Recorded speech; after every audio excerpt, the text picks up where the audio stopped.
Good day, viewers.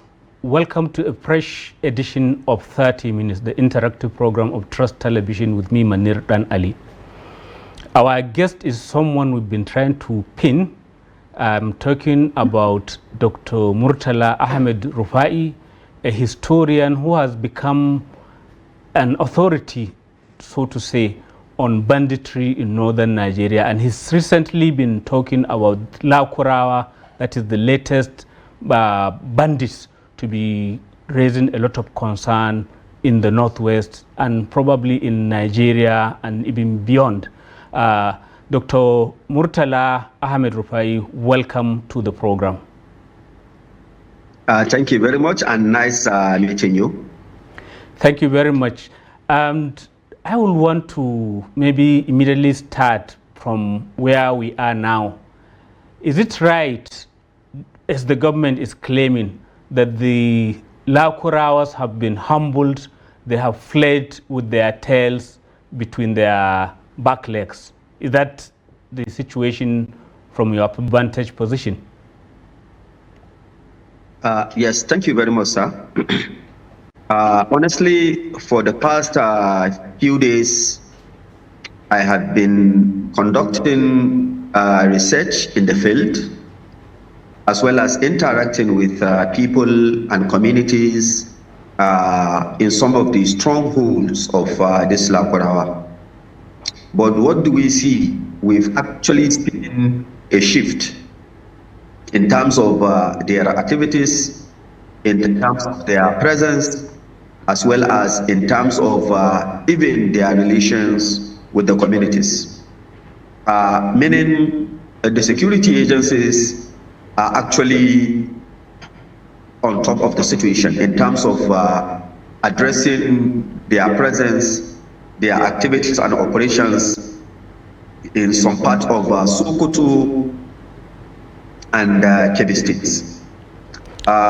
This Lakurawa are moving out of the area. There is no doubt about that fact, because the normal number of this Lakurawa that we used to see in communities, the number has actually reduced significantly.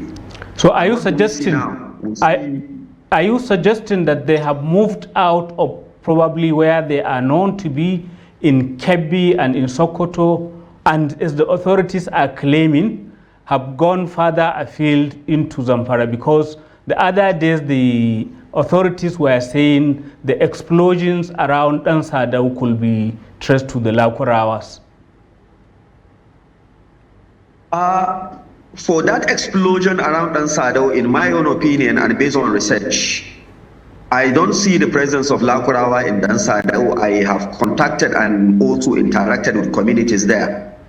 The mines and the explosions around Dansadau area, for instance, are mines planted by bandits.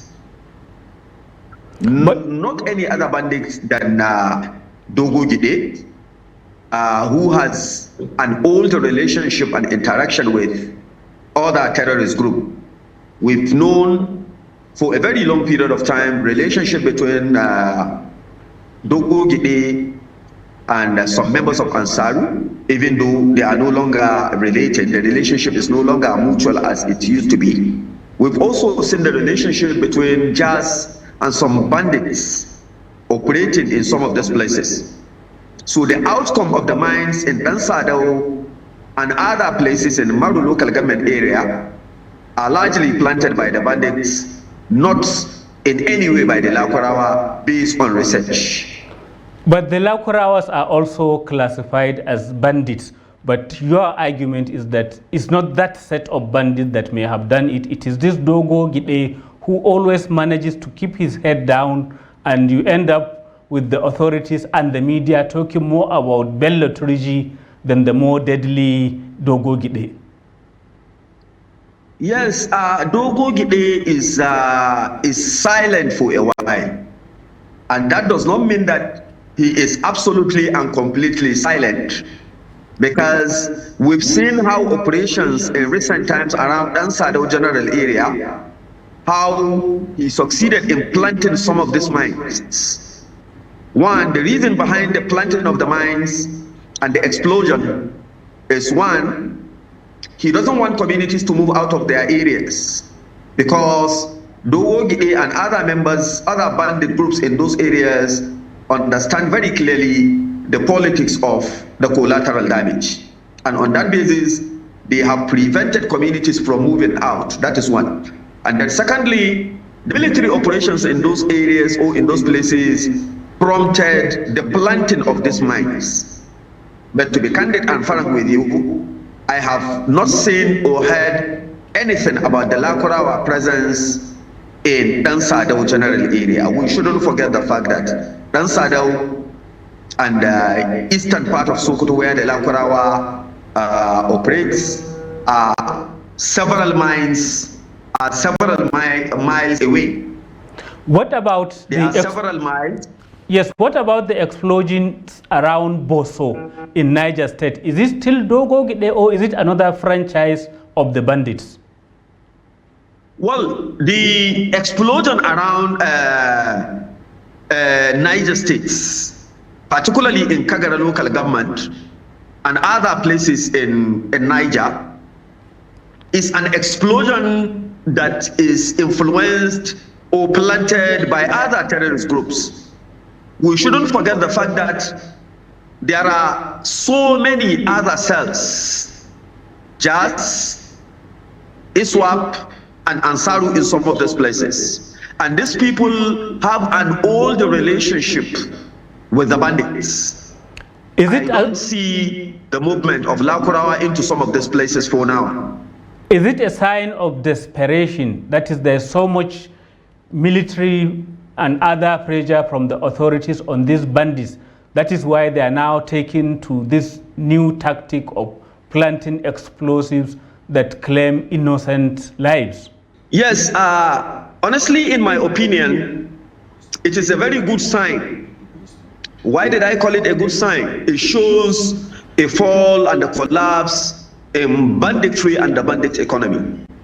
These were bandits or terrorists operating, holding whole villages to ransom, operating for hours in some cases, now resorting into planting of mines. It shows what? It shows weakness.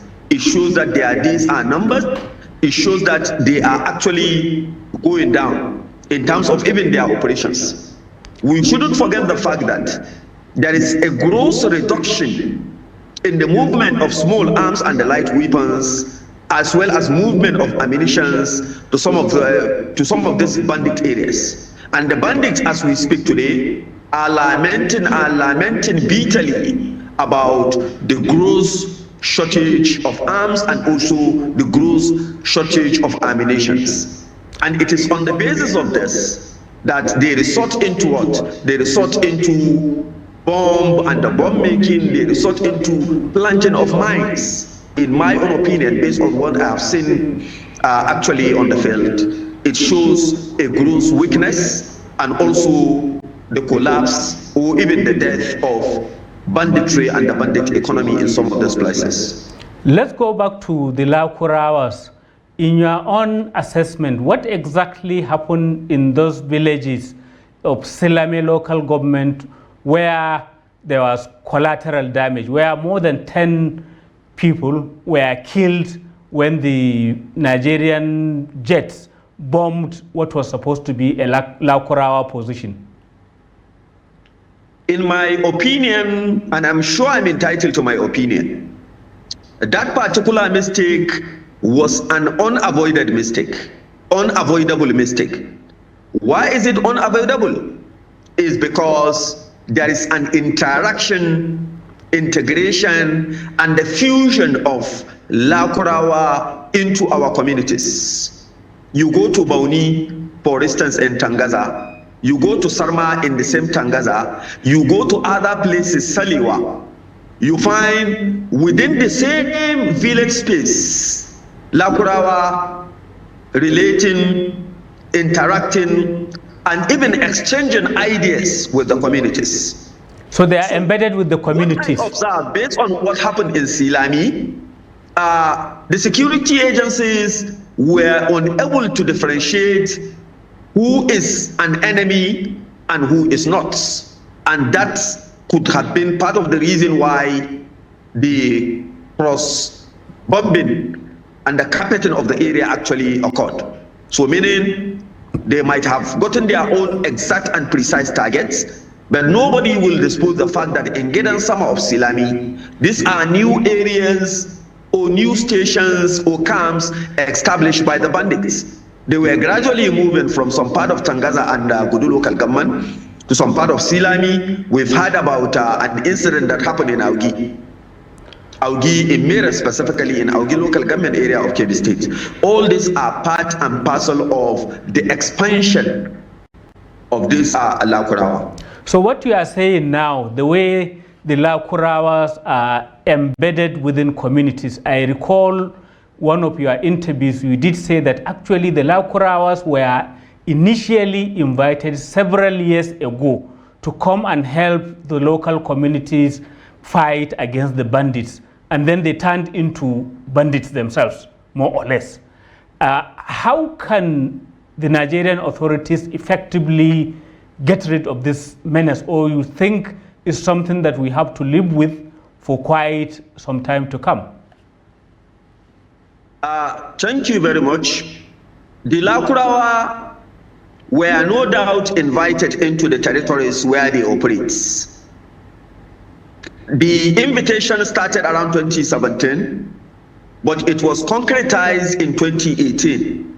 Those that invited them are alive. We know them, and they know that we know them. And why they invited them is something that is also very, very clear. Now, something that is about 8-9 years ago, they have gotten certain level of acceptance, quote and unquote, within the communities. It is now becoming an issue with some people and authorities identifying the Lakurawa as a new or emerging terrorist group. In my own opinion, they've been in the areas they are operating for more than 8 years now. Now, what do? We really need to collect a lot of intelligence from the communities. And there is no way the Nigerian state will win this war without getting community support. The communities are key in addressing some of these issues because they know who the Lakurawa are, they know where they are located, and they know who relates with them, and they know why they are located where they are located. So it's not just an operations that will take place overnight. We need to get a lot of intelligence first from the communities, identifying these people, identifying their modes of operations, identifying people that even harbor them. And not only that, the Lakurawa have actually recruited large army of informants, just like the way we are dealing with the role of spy agents that we call informants. In Katsina, in Zamfara, in Sokoto, in Kebbi, we also need to identify who are these informants. Take them out before even dealing with the issue. Then more importantly, this is a war that, in my own opinion, there is no way Nigerians, as well Nigerian Armed Forces International, without an international collaboration. Meaning, we need to have a good relationship with our neighbors, Niger. Meaning, we need an excellent and harmonious relationship with our neighbors in the Benin Republic. Because we shouldn't forget the fact that over 70% of these people we call the Lakurawa are not Nigerians.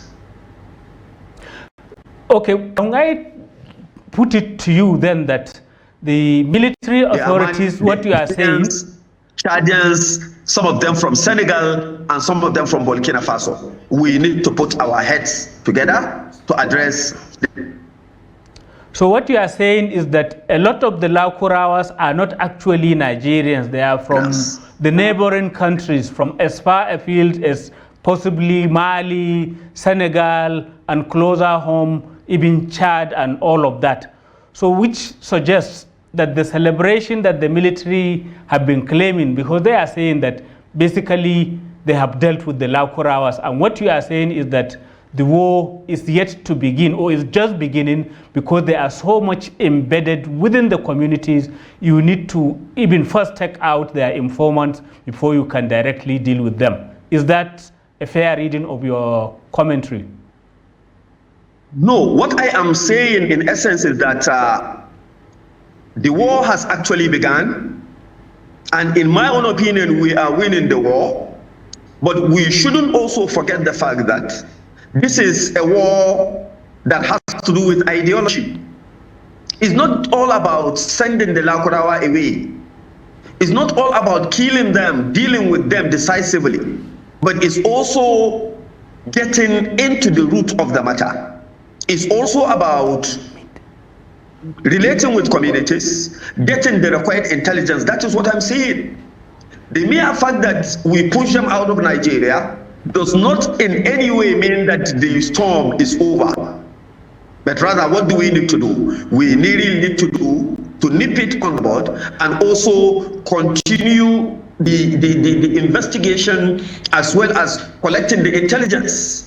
Those that have accepted them, those that are subscribed to their view really needs to be identified and also needs to be taking proper action against them. So it's not just about the war has just started. No, the war has actually started. And what do we see? We have seen them moving out of their areas, out of their strongholds. But my words of caution here is that is not the end of the story. Rather, the beginning of the story. I will want us Look at the issue of Boko Haram. Nigeria is still battling with Boko Haram because it is an ideological war. So we need to actually deal with the issue completely and then bring the whole thing to an end. I will want us to go on a short break and resume the conversation where I will want to touch on some of the issues you've started raising. That's the need to build a coalition with our neighbors in order to be able to deal with this present menace. Welcome back. If you've just joined us, it is 30 Minutes, the interactive program of Trust Television, and our guest today is Dr. Murtala Ahmed Rufai, a specialist on banditry in northern Nigeria and a lecturer in the Department of History of the Usman Danfodio University. Dr. Murtala, I want you to help us understand what exactly is currently happening in the border region. We've recently seen the military head of state in Niger making accusations that there are French security forces around maybe parts of the northwest. And he is saying that they may not be white-skinned, and somewhat I am wondering whether the Laukurawas, could the Laukurawas be part of the French agenda, or is it just a very wide shot that the Nigerian president or military head of state is making because of his soured relationship with ECOWAS, which Nigeria is currently leading? Honestly, the comments by the head of a Nigerian military junta is very, very unfortunate because it is not based on facts, neither was it based on the reality on the ground. Nigeria and Niger, particularly those along the border, are almost the same father, the same border. The issue of the Lakurawa we are talking about is a challenge or a threat that we've been battling with, in my own opinion, for the last 8 years. It has nothing to do with the coup in Niger. It has nothing to do with any foreign element or any foreign power. The mere fact that Abdurrahman Chani has an issue with Nigeria, with ECOWAS, and with France, for instance, shouldn't be an issue that he will put all the blames on Nigeria. We know what informed his decision, and we know what informed this particular fake news. What is that? The vandalization of the pipelines. I'm telling you, if you talk to the Nigerians, they will tell you they know who are responsible. And I'm telling you also, to the best of my knowledge, President Chani has also understanding of who are actually responsible. It was no any other person than Mohammed Salah, the leader of the PLF. Is that another bandit group or an opposition group? Is it an opposition group in Niger or a bandit group? A terrorist actually group, a terrorist formation in Niger, operating in Niger Republic. And even before they destroyed the pipelines, I think 2-3 weeks before the incident, it was actually before the Nigerian authorities that something like that, even though not very clear, will actually happen. And now what do we see? Because of the nature of the military regime, and because Nigeria is leading ECOWAS, and because of the alleged relationship between Nigeria and France, now accusing fingers are pointed towards Nigeria, to the extent of mentioning a forest in Nigeria, in Gada local government, called Gaba Forest, that doesn't even exist. And let me also tell you very clearly, I was actually in the field on my own fact-finding mission to find out whether there is actually a forest in Gada that bears the name Gaba Forest. Communities have said they have never seen Nigerian forces in their communities, not to talk of foreign forces, not to talk of white men or white French forces.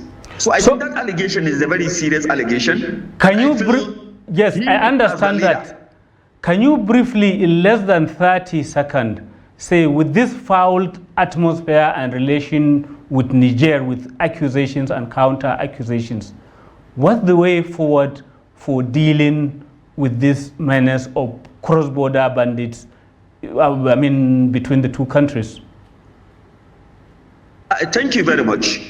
Initially, the Lakurawa were more or less ideologues to some extent, but what do we see today? They have no difference with the bandits. But what I am saying in essence is that Nigeria, in spite of the differences, between military and democratic regime, we really need to come out and put our heads together, and also put our house in order to address this menace. Because the menace is not meant for the Nigerian government alone. The threats cut across boundaries. It cut across Nigeria, Niger, and even Benin Republic. So these three countries actually need to come together, put their heads together, collect all the necessary and the required intelligence, and act on this issue. Because it is an issue that is interwoven and interlinked with both terrorism and the criminality.